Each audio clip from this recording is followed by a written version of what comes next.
Hello, and welcome to Popcorn News, something to watch while you eat popcorn. Do not try to comprehend it all. Nay, just eat the popcorn. There was a disc jockey in Chicago operating out of WLS radio named Larry Lujack. As I recall, he was operating around the 1960s and 1970s, but I always used to listen to him about mid-1970 because I had a job then driving around, and I was always hearing his radio show, and I liked it. But he had three special features on his show.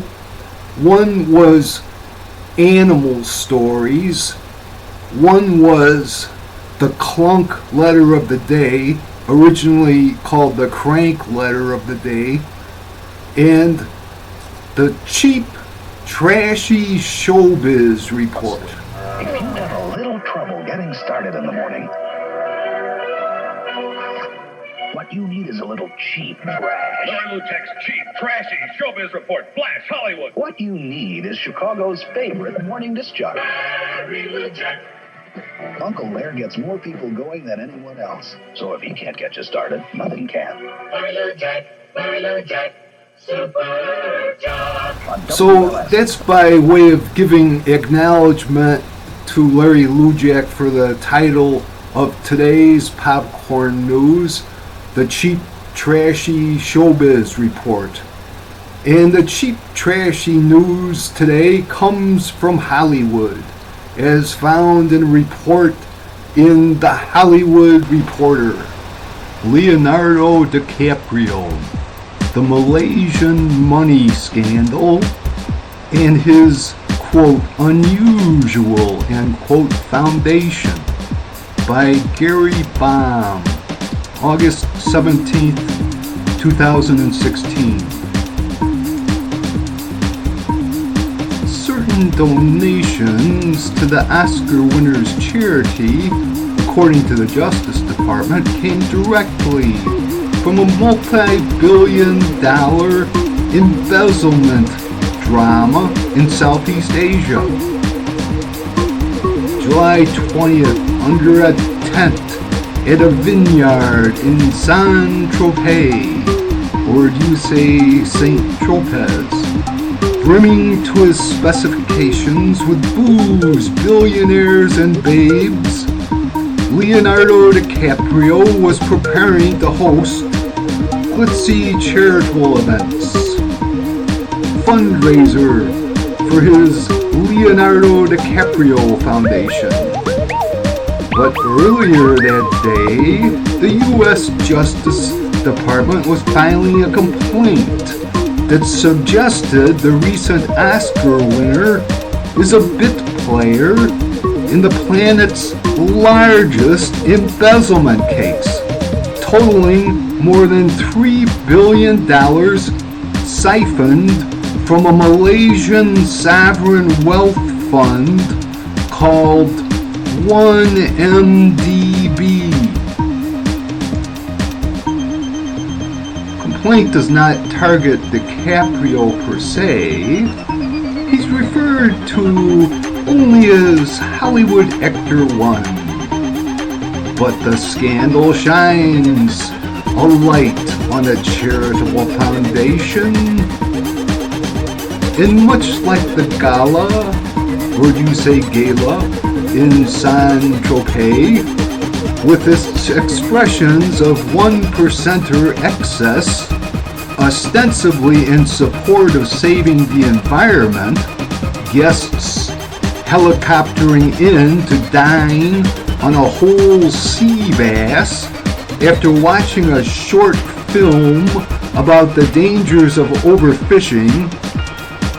A closer look at the LDF, Leonardo DiCaprio Foundation, itself raises questions about its ties to the 1MDB players.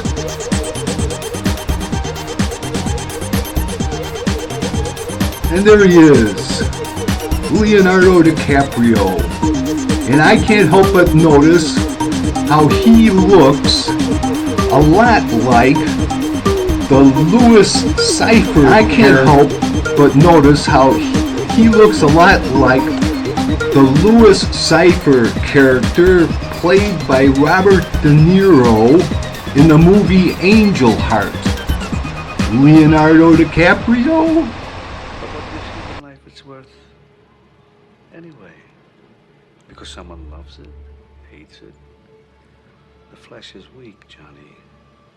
Only the soul is immortal.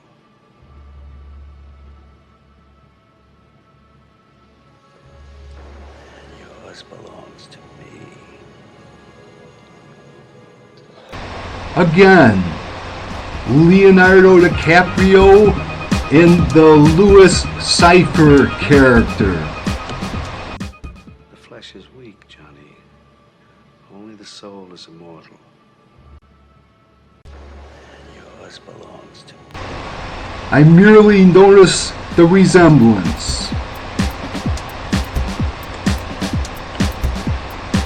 Multiple attendees described to the Hollywood Reporter the annual Leonardo DiCaprio Foundation galas as freewheeling bacchanals in which wives feel outnumbered by suspiciously predisposed Slavic women in bustiers, and couples openly cavort in the bathroom stalls. And here's a name. The 500 party goers, Bono. And I call him Bono B. Bono because the name just Bono is like, oh, I'm so important, I don't need a last name. So I sarcastically call him Bono B. Bono. And he'll show up later in another section of the Cheap Trashy Showbiz Report. Cheap Trashy Showbiz. And here is another episode of Tangential Cheap Trashy Showbiz, which ties in with the Clinton Foundation. National Post, that's a Canadian newspaper. Bono, or do you say Bono? Prince of Bahrain and Clinton Foundation donors given access to Hillary's inner circle emails reveal a reprint of a Washington Post article. There's all the authors. Washington Post, August 23rd. But note the name. Bono B. Bono is connected. This lady, I don't know. You can almost guess who it might be. But the name, okay, Crown Prince of Bahrain. But there we have from Washington Post originally reprinted in the National Post. U2 rocker and philanthropist Bono B. Bono, also a regular at Clinton Foundation this time events, wanted high-level help broadcasting a live link to the International Space Station during concerts.